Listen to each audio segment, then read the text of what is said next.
Jeremy, tomorrow we've got a vote on a motion calling for an inquiry into the war in Iraq.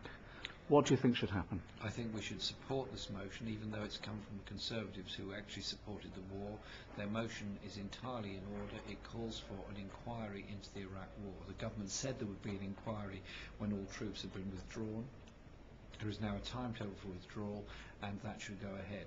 And what needs to come out in this is what papers were put to the Cabinet, what legal advice was put to the Cabinet, what intelligence was put to the Cabinet, what was withheld from the Cabinet by the Prime Minister or somebody else, and also why the government, having been defeated by the Information Commissioner on the release of all the papers, then invoked national security rules, a very convenient little ruse that, in order to prevent the publication of crucial documents. We need to know the truth. 500,000 Iraqis have died.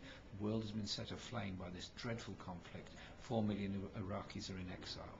This is a terrible story, and the truth is going to come out one day. Why do you think the government's opposing an inquiry?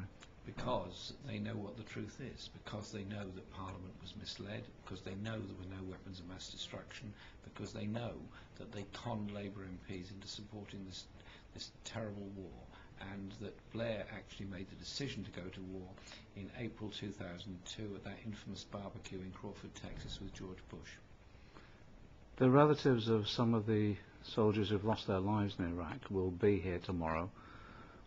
What do you think they'll be saying to MPs? Reg Keys and others are coming tomorrow. What they're going to be saying is, our sons died in Iraq. Our sons died for what? Our sons died to protect the image of a Prime Minister who had misled Parliament. Our sons died for the freedom of people. No, what they're going to be saying is, our sons died for the vanity of politicians. Thanks, Jeremy. And let's hope tomorrow Parliament will have sense and will have a proper inquiry.